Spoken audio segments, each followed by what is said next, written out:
this thing. Hello! Hello, people. It occurs to me, just as we start, that the game audio might have bumped itself up again from the last time that I lowered it. Oh. No, it's just very loud. It's fine. I'll lower it more. There we go. There we are, sorted. Jobs are good. Yes, so hello, welcome to an impromptu... Oops, I started the game by accident. Well, this is... I'm just going to run in circles until we're ready to go. This is... Noodles, do you want to do the things while I run in circles? The things? Yeah, the talking to people. The talking to people? Introductions. Good lord. Okay, the introductions and stuff. Okay, hi everyone. You know me, obviously, Alex Bullivan, you know Sparks. We're joined here by Catarina Batista. Do you prefer Catarina or Kata? You can say Kata. Yeah. Okay, Kata works. With the Swedish accent, you're going to Kata. Yes, thank you. Yeah, this is... just pronounce all the T's, it's fine. Noodles doesn't like having to pronounce things in Swedish. We have a ship called the Gubbe, and he calls it the Gubben. Yeah, nice. Because I'm a guy who grew up in the English Midlands. This is my accent is a sludgy mess at the best of times. It doesn't. We don't pronounce things. It's like what was it? One of my favourite things to say in my accent is there ain't no T in Luton. Which of course is spelled Luton. Anyway, yeah. Now I get it. Like, oh yeah, that's a very English-centric joke. Anyway, we're joined here by what is he saying? What word? Now I get it. We're joined here by Catarina Batista, who was one of the artists on One Monster RPG, which is the game you see on screen right now. So yeah, Kat, I guess just tell us a bit about this game. What is it? What's the idea? What's the general concept of One Monster? So we were doing this for a game jam who had like a theme, and the theme was only one. So we had to work around that theme. So we had different. You start out like creating a game. You start out like. Different concepts, and so we had like a meeting where we ran through different ideas around this theme, but then we really liked the idea of just having like one enemy that if you kill it, sure, that's the end of the game, but the game is more about like collecting XP and making this one enemy as big and as juicy as possible, and then you kill it. Yes. It's the journey, not the destination. It's kind of exactly. And I mean, I really like Katamari Damacy. Yeah, best game ever. And that's what was like. We wanted it to be kind of like that game, but I mean, I think that our game needs a bit more tweaking because it needs more like tempo. I think you can say in English. Like it needs more. It needs more action. But the pacing kind of needs to. Yeah, exactly. Yes. Okay. Yeah. Okay. So you start the game by igniting the slime by walking into it. Yeah. Yeah. And then our options are attack, defend, and run. Try and do all of those from the bottom up. Okay, I'll try to run. A true hero never flees from battle. Very good. Defense reduces enemy damage for 1 turn. Lies! You don't have a shield. By the way, hi known Enza and Thomas, welcome to the stream. And then attack deals damage to 1 enemy. Choose my target. There's 1 target, so this is pretty like directed. There's not much you can do here. Exactly. Did we mention that Catarina is the artist, or one of the artists who worked on this? Yes, I believe I did. Okay, good. I can't run in circles and listen at the same time. This is why there's 2 of us and 1 of her. So I was like a environment artist-ish. We had like we had a generalist artist, and we had like a 2D artist, and then I said that I really wanted to do 3D stuff, but very stylized. So I did like the buildings and the bushes and the trees and mountains. The mountains are much more. I was thinking earlier on, like they're really well done. Oh, thank you. That's very kind. It was really fun doing this because I just attended like school for game development, where you always have to take in account that many people have different styles and preferences. Yes, yes, of course. And I haven't really gotten to work with a fully like stylized group, which I had here. Like our main thing was stylized art, so it was really fun working with those girls. I think every artist wants to do, just at some point, just to have turn around and have the creative lead just turn around and go, just make stylized stuff, all of it. Just go do whatever you fancy. Yeah. And with stylized games, you can go really crazy. I I really like the concept art that Elsa, the girl who worked on the concept art, she did an amazing job designing the characters. And I like the cutout style. The entities have. That was interesting. Like I wanted to do 3D and they wanted to do 2D, so it was almost like, well, we have to compromise. Yeah. So it was fun that we could like incorporate it into a style, even though it was much more like our preferences just got merged. There's a lot of good games that utilize and mix the 2D and 3D styles. So it can work quite well. Yeah, for sure. So you mentioned that obviously Katamari Damacy is one of the bigger influences by the looks of it. Are there any other sort of like main influences that you guys sort of discussed as you sat down? Sort of like what kind of led you guys to deciding that this was kind of like the game you were going to make?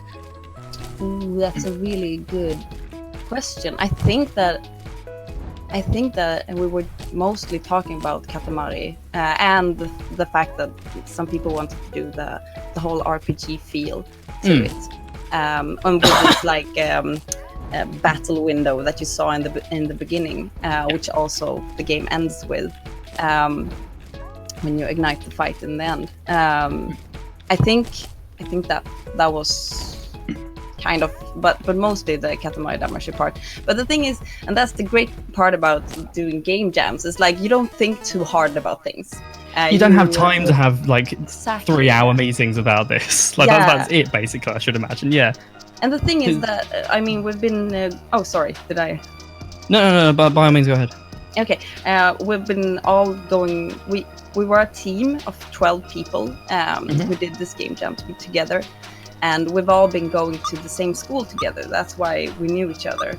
So we went to the game assembly in Malmö, and that's why we have like a structure how we make games at the game assembly. So we all knew this structure and just went for it. And in the structure, I mean, we have at the game assembly we have like from 8 to 10 weeks. On a games project, but this is half time, so you also have your own courses at the side. And then you have more time than a game jam, but it's still too little time. So you had 5 weeks. About 5 weeks full time. But also when you're working half time, when you split your days, you don't. It's harder to like dive into and focus on just one work. You have to split the days in two. So it's there are many challenges with that, but I really like going to the game assembly. It's been a great influence in my creative journey. just way of doing things. So just jumping back to this game just for a second, it looks like the timer on the top right ran out. I have a level 62 slime. Yeah. Ooh. Yes. So the timer. We're here. I'm guessing I have to now attack it because I don't think I was near it when the fight happened. Exactly. There's 2 ways to ignite it. Time's running out, or that you walk into it. And I guess I didn't win. Do I have to get a level 100 slime to... No, this is like an experience. So you won. You got to level 100, and then kind of like in Katamari Damacy, it's like you can play. It's more like you play for more experience points, but you get to you get your like 100 levels either way. Okay, I see. Yeah. And the only It's way just to restart is to just quit out and restart the game, right? Yeah. That's also like when I like played the game and was a tester for our game. I was like, yeah, well, the problem with our game at the moment is the pacing, as we talked. Yeah, exactly. That's the thing. It's you have to when you collect XP, it's like you have to, the restart button has to be really quick. You have to be able to restart the game again really quickly, and we didn't really make that. But that's the thing with game jam games. They're not perfect, but they're a really good way to find a concept and see what works and what you should do better. When you're trying to bring something, even as I'm going to say small scale, like something as small scale as this, because the GMTK, the Game Maker's Toolkit Jam, it's a week long, I think it is, or something like that. So it's not a long stretch of time at all. You mean the game jam? Yeah. It was, I think, 48 hours. Like 48 hours. Lordy, it's even less time than I thought. A weekend.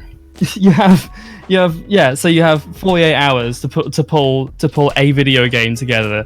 Yeah. Things like, quitting to the main menu afterwards, I imagine, are suddenly quite low on the list. Yeah.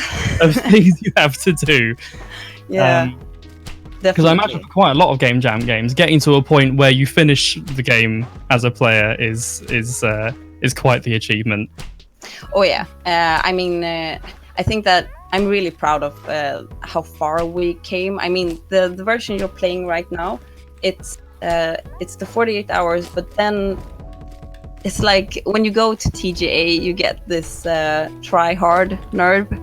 So it's like we put in the game jam hours, but then we also put in another extra day because it's we really wanted to like get the last things into the game that didn't really make it.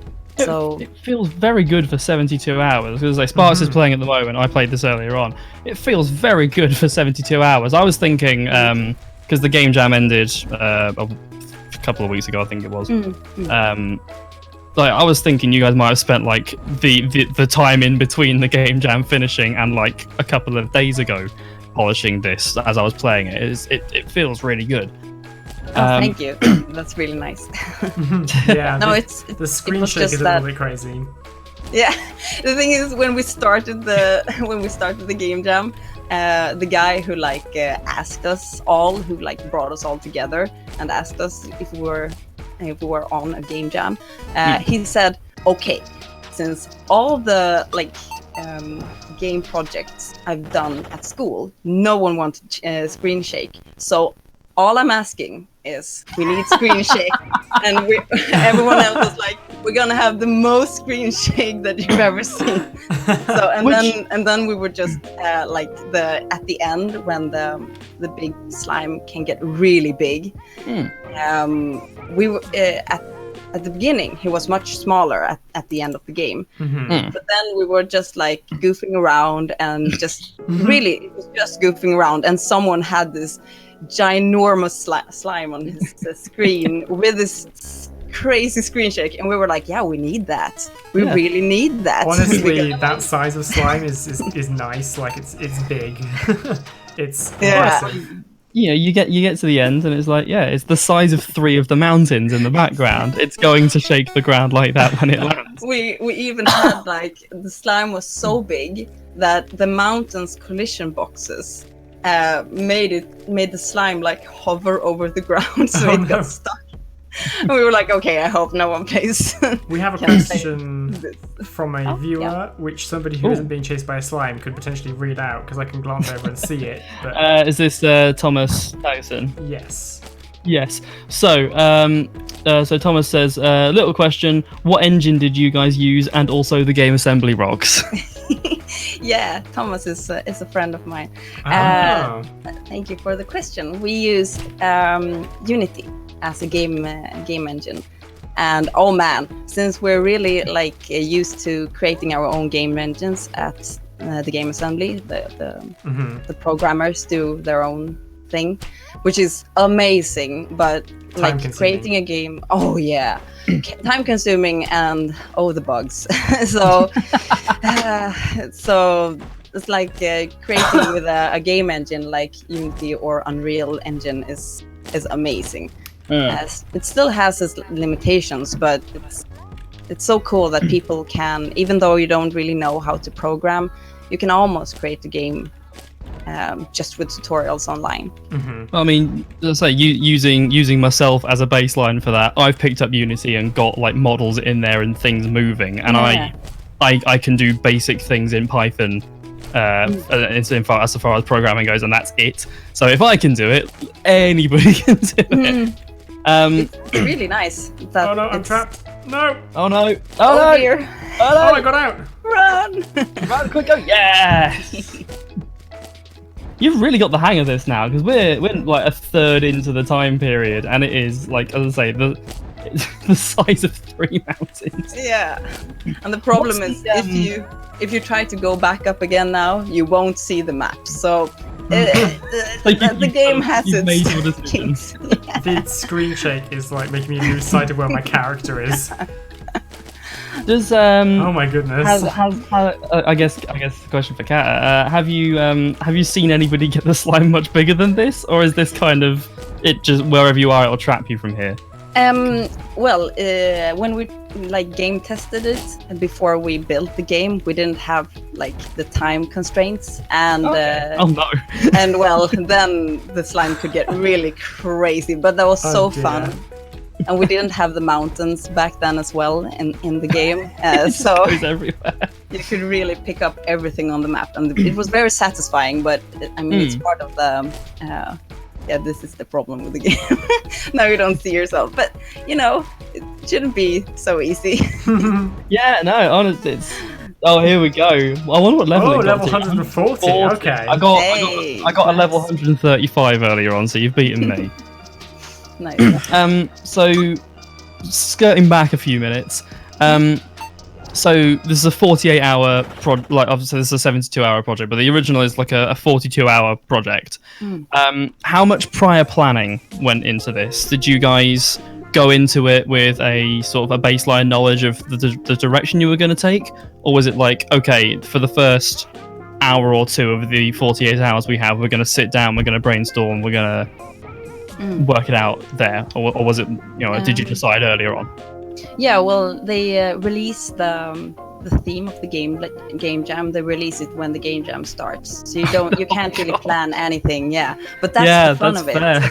Yeah, but otherwise you could plan so much. So I really like that challenge. And kind of like the first idea you have to go with. Yeah, exactly. And then I mean, I am a part of the graphics department, and as soon as I saw the people that I got to work with, the two graphics, other graphic people, I got to work with. I knew that we were gonna make a stylized game, and then you just go for it. I'm just okay, a stylized house.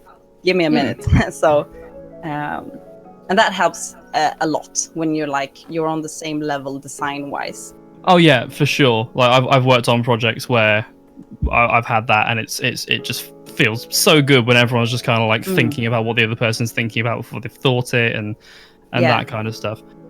So in that regard, I guess how much freedom did you have, sort of over your own art direction, or I guess the group of artists? Was it kind of were you guys just given free reign, or did the programmers have a kind of, you know, don't do anything too crazy kind of attitude, or how much freedom did you have over the course of this? Yeah, we had a lot of freedom, but since we all went to the same school, we know that there are so many limitations, so it has to be like reasonable things that we ask for.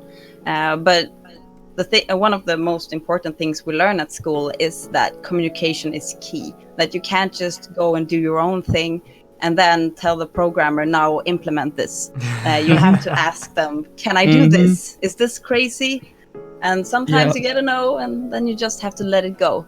Or you get a no, but do some own research, and then maybe get a yes. So, yeah. I can fully relate to that. As a programmer, I feel like sometimes I come to my artists with what seem like very arbitrary constraints, like the texture needs to be a multiple of like a power of 2 in size and can't use more than 16 colors or something. And well, it's like I hope to them that like I've given up trying to explain why, because I find artists often don't care why. I care why because I think it's interesting, but there's definitely communication is something you have to learn over time, isn't it? Like imparting the right information and no extra information that isn't needed.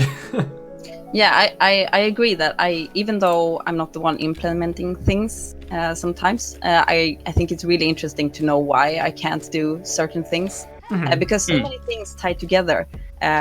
So I like to know why, but at the same time, if a programmer just says, no, we just can't, I don't have the time, it's like, okay, time is like, that's the only thing, that's the only real issue we have. So if they say there's no time, then all right.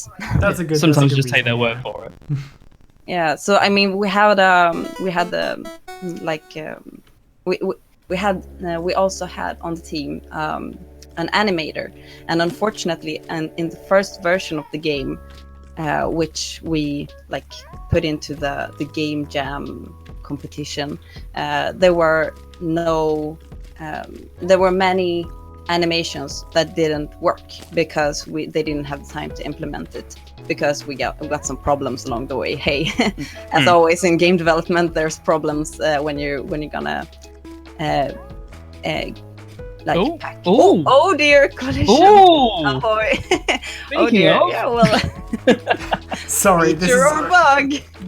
This is what we do. Okay. Definitely a feature. Yeah. I do like those ending. Yeah, I noticed they're like little butterfly / flower petal particles. Yeah, it's like that's the screen of a playtester who's done his job right. The thing is, I'm like so desensitized to these things from going to school. So I'm like, oh, it works. That's amazing. I'll take it. It works sometimes. Oh, that's great.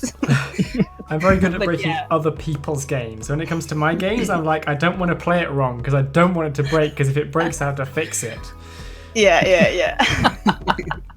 But where I come in, because I will find ways to break Sparks' games. Noodles breaks my games all the time. Nice. Fantastic. In a good way. It's well fun. You can just hear his voice drop. That's so important. I mean, I noticed that with this game, that like game testing is so important for a game. You can have a great like idea, but it might not work in the end. And I felt like that a little bit when we created the first version of the game, that this is too slow. And I still feel that it's too slow, but it's much better now. I mean,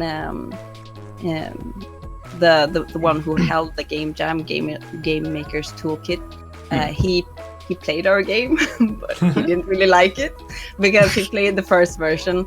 And I mean, my only feelings were just, I mean, I agree with him because it was a bit too slow. And that's where the game testing comes in, both with breaking the game, but also with like the just getting overall the feel down. Yeah, exactly. Yeah. So you say it's still a little bit too slow. The pacing's still a little bit off for you. So what do you mean? But how? Because I mean, we've been playing this game for half an hour now. I think everyone watching has a pretty good idea of how the game works, how it feels, and such. How would you sort of iterate on this further? How would you kind of fix the things that you? Look, the slide. It approached me from the timer. The timer went great distance. But yeah, how would you sort of improve the pacing? That sort of thing. Well, how we work in school is like we have just with Catarina Batista, we have like a reference game that we start out with. So we have a general idea, like a concept, and a reference game. And from the reference game, you take like the word for it, like metrics. You take metrics and pacing and game design also, and then you repackage it in a new fun way, which is basically almost every game out there. It's like it's the same with audio. When I'm doing game audio, I'll ask the client, do you have any games that I can look at that are kind of similar, and I'll look at how they do their soundtracks, and I'll do similar things, because it's it's just getting inspiration. It's doing your research, isn't it? Game is an art medium as well, and all forms of art inspire each other. Yeah, exactly. And are referencing each other to some degree. And I mean, and I feel like our teachers tell us that we want you to have one like reference game, but you can have more reference games if you want to.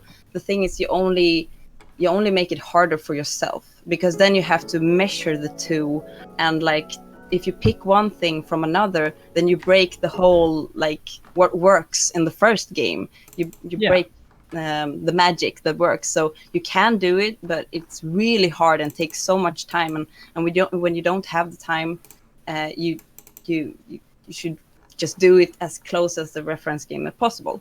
And when I look at Katamari Damacy, except that it's another perspective, that's all right, I think. But it is the pacing for me that when I play Katamari, you get so hyped up because so many crazy things is happening, and the pacing is like boom, boom, boom, boom, boom. You roll this ball. So we got one comment on our game that if you could maybe have some interactions with the slime, that you could go up to it and push it in the right direction, that would be a really fun thing. But that was like a comment on the Game Jam site when we had uploaded it. So that's also a really good part about game testing, that you get so many good ideas that we didn't really think of at all at the time. For sure. This is why I like working in larger groups as well, because you just get ideas from everywhere for that kind of thing. For sure. Yeah. Are you you having fun there, Sparks? I'm looking at the config files. Really? I hadn't noticed. Are you finding anything of use in there? Not yet. I'm mildly disappointed, to be honest. I do want to know what happens if we turn HDR display on, though. There's a VR enabled flag. Break the game more. Let's see what happens if we enable VR. Sorry, this is... Break the game in front of one of the developers. We'll never have a developer on again. You realise that? Yeah, we're setting a precedent right here. No, this is just fun. I'm glad that it inspires you to break the game. Is it me, or do the trees look like a higher definition now? No, probably not. I think you're looking for things. You've changed something in the config and you want everything to be upside down, colours inverted. Yeah. Deep fried Hi, Pro Red, welcome to the stream. I saw in the chat that Thomas said, never use more than one reference game. Yeah, it always goes bad. I agree. We've done it as well. Sometimes it works, but really, no, it doesn't work. What about when you want to make like a mashup of two different styles? Yeah. I mean, do you mean like style of game, or do you mean style of... What if you wanted to cross like Animal Crossing with Star Fox? It could probably work, but... What would your design document for that look like? Oh my god! Which I guess is the point. Okay, so I've just come up with that mix just off the top of my head. But okay, so Animal Crossing. Roll with it. No, Animal Crossing, yes, Star Fox. Okay, we're doing a game design thing now. We're doing game jam levels of game design. This is our idea now. We have to stick with it. It would pitch be this game to us. It would be a small, like, town built inside, like a habitat dome on an enormous ship that is traveling through space. And help me out here. So no, this is your pitch. So far we have Animal Crossing, and the only thing imperative to producing oxygen. So if you chop them all down, it's not just that you get like a bad town score; you actually like die. Everyone dies. Yeah, do it. And at the beginning of the game, it's not clear that you're on a spaceship. That's something you have to discover. Like if you try digging into the soil. There's like metal at the bottom of the hole. A little bit Little Nightmares. Yeah, and you're sort of essentially just trying to break out. Yeah. But if you obviously break out in the wrong direction, there's just void, and that's no good. And then suddenly it turns into like a spacefaring adventure. So instead of don't starve, it's don't suffocate. It's oxygen not included. Yeah, literally. This reminds me of one of the developers I worked with. He was like, I can do whatever, but I don't want any steampunk pirates. So Steampunk pirates. do it, steampunk pirates in space. You have my blessing. Oh, dear me. Yeah. Well. No, but I'm really happy that you enjoyed the game. I mean, it's not perfect. It is like a game jam game, and I think that it's really important to not have too high expectations of yourself when you're creating like indie games. Oh, for sure. Especially when I think that there's a line that's crossed when you start like that you want money for the service you're providing. So if you're gonna sell a game, then I think that it has to have a certain like quality. Oh yeah, for sure. But if it doesn't, I mean, just have fun. And if you want to do like a game jam, you don't have to have an official game jam. You can just jam with your friends if you have like game developer friends. Mm-hmm. And as far as I understand, I mean, we sat at our school because it's been summer vacation right now, but we had like the school was available. You could use their their computers and things. So we sat at school and did it. But I've understood that you could also like sit in different parts of the world and do a game jam together online. I send the assets, the game assets to a programmer, and he does the rest. I've always thought that I always thought to myself that I hadn't ever taken part in a game jam, but I've just remembered that I took part, I think twice, in a YouTube series called 60-Minute Maps. We had to make a game in Minecraft in 60 minutes to a theme that we didn't know beforehand, including designing like the concept. And it would basically, there'd be two teams in the same Minecraft world, and we would have 60 minutes to throw something together, and then we'd like look at each other's 60-minute designs, and people could pick their favorite. That was intense. It definitely sounds like it was just a game jam with Minecraft as your engine. It's cool. I've never officially taken part in a game jam, but I have had deadlines that were 72 hours away, so it might as well have been. Yeah, I know that feeling. Okay, right. Well, Sparks or indeed Kata, unless you have anything else, or indeed if the stream audience have anything else. Although with the delay, you have 15 seconds to decide. I'm gonna say thank you, Kata, for joining us. It's been a pleasure having you on. Indeed, thank you. With the fantastic game, which PC Gamer and Kotaku have apparently written about. Yeah. So there you go. The three top journalism sites on the internet, PC Gamer, Kotaku, and this thing me and Sparks have just done, have covered this game. I imagine we can leave a link to this in the description, as well as links to Kata's ArtStation and Instagram. I think it was. Yeah. Exactly. Maybe, yeah, which you should definitely check out. It's a really good Instagram. To add those to the stream description. I will add them after it finishes. They'll be there at some point shortly after the stream's finished. I will post them into the chat. We had a question in the chat. What game jam was this game made for? It was for a YouTuber called Game Maker's Toolkit. Who should definitely watch. Yeah, he does really good like game design videos. So yeah. So we tried to like prepare for the game jam and like do a little research, but his prior videos didn't give anything away. But for the theme of the game jam, he likes messing with people and dangling carrots in front of people's faces. But yeah, Game Maker's Toolkit, definitely worth a watch. I've learned a lot from his videos, and the game jams are always good, as we can clearly see here. So yeah, as I say, links to all of Kata's stuff will be in the description. But for now, I guess. Thanks for watching. Thanks for joining us.